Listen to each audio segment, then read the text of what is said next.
कृष्णं नारायणं वन्दे कृष्णं वन्दे व्रजप्रियं कृष्णं द्वयपायनं वन्दे कृष्णं वन्दे पृथाश्रुतं। सभी भक्तों को प्यार भरा जय जय श्री राधे, जय जय श्री सीताराम। जैसा कि आप सभी भक्तों को याद है कि इस समय हमारा देश ही नहीं अपितु पूरा विश्व इस कोरोना नामक महामारी से ग्रसित है और पूरा विश्व ही अपने अपने तरीके से इसका उपचार ढूंढने में खोजने में लगा हुआ है।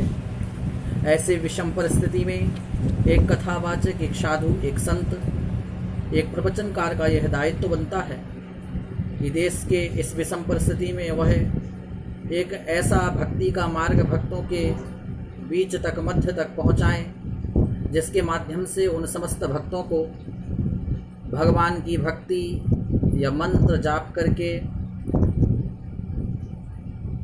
थोड़ा हृदय में शांति आए और वह यह विश्वास रखें कि बहुत जल्द ही भगवान राघव की कृपा से हम सभी इस कोरोना नामक महामारी से अवश्य निजात पाएंगे। भक्तों, यह जगत जो आज इतने बड़े दुख से गुजर रहा है, इस दुख में जो भी भक्त सुख की खोज करने के लिए आते हैं वह जड़ है। हम सभी तो प्रायः से यह कहते हुए चले आए हैं कि यह जगत दुख आलय है, लेकिन संसार का मनुष्य इस संसार में सुख की खोज करने के लिए आता है। बंधुओं, अगर आपको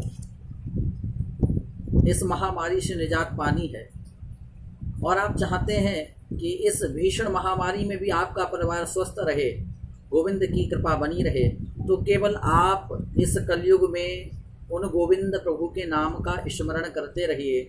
वही इस महामारी से आप और आपके परिवार को सुरक्षित रखेगा, जैसे कि अभी भी हम सभी और हमारा परिवार सुरक्षित है केवल गोविंद के नाम के प्रभाव से। कलयुग में कहा गया, यत फलम नास्ति तपसा न योगेन समाधिना तत् फलम लभते सम्यक कलो केशव कीर्तिना। जो फल सतयुग त्रेता में कठिन तपस्या से संत मुनियों को प्राप्त होता था, वह फल केवल कलयुग में गोविंद के नाम स्मरण से भक्त को प्राप्त हो जाता है। इसीलिए हम सबका दायित्व बनता है कि हम सभी अपने परिवार के साथ बैठें और हो सके सुबह शाम अपने परिवार के साथ गोविंद प्रभु का नाम स्मरण अवश्य करें। सुलभम भगवन नाम जिह्वाचा वसवर्तनी, ये भगवान का नाम अत्यंत सुलभ है, दुर्लभ है। इस जिह्वा पर यदि गोविंद का नाम होगा, गोविंद का स्मरण होगा, तो निश्चित ही है कि आप और आपका परिवार इस कोरोना नामक महामारी से बचा रहेगा और आप सभी सुरक्षित रहेंगे।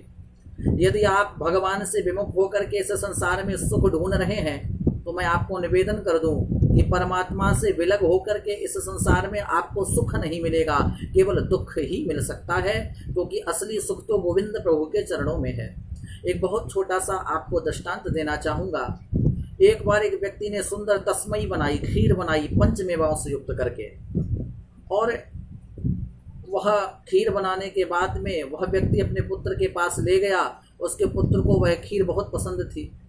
जैसे ही वह उस खीर को पान करने लगा, उसी समय बगल वाला एक व्यक्ति आया और बोला, बेटा इस खीर को मत खाना, क्योंकि इस खीर में तो छिपकली आकर के गिर गई थी।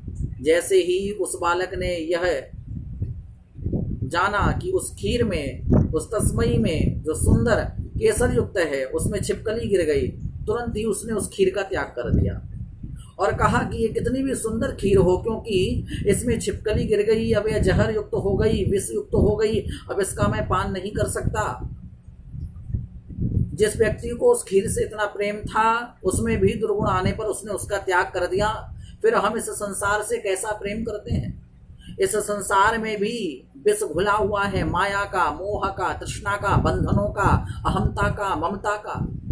जिस दिन हमें यह ज्ञात हो जाएगा कि इस संसार में राग, द्वेष, विषमय यह सब भरा पड़ा हुआ है, सुख तो कहीं है ही नहीं, उसी समय वह व्यक्ति सहज ही इस दूर से सुखमय देखने वाले संसार का निश्चित ही त्याग कर देगा, क्योंकि यह संसार दूर से देखने में सुखमय है, किंतु जब समीप आकर देखेंगे तो यह बहुत बड़ा दुखालय है। और इस दुख में वही ग्रसित होते हैं जो गोविंद प्रभु का नाम स्मरण नहीं करते हैं। नाम की बहुत बड़ी महिमा बताई है गोस्वामी तुलसीदास जी ने।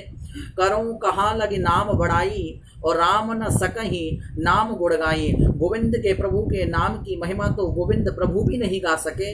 उस नाम में इतना प्रभाव है कि अजामिल जैसा जीव भी, अजामिल जैसा जो महाराज जीव है वह उस नाम को गा करके बच जाता है। अपने मृत्यु में संदेशे को लेकर के आए हुए यमराज के दूतों को वापस जाना पड़ता है। वह गजेंद्र अंत समय में नाम के प्रभाव से अपना उद्धार कर लेता है। तो इसीलिए इस विषम परिस्थिति में हम सभी अपने परिवार के साथ बैठकर गोविंद प्रभु के नाम का स्मरण अवश्य करें। जय जय श्री सीताराम, जय श्री राधे श्याम।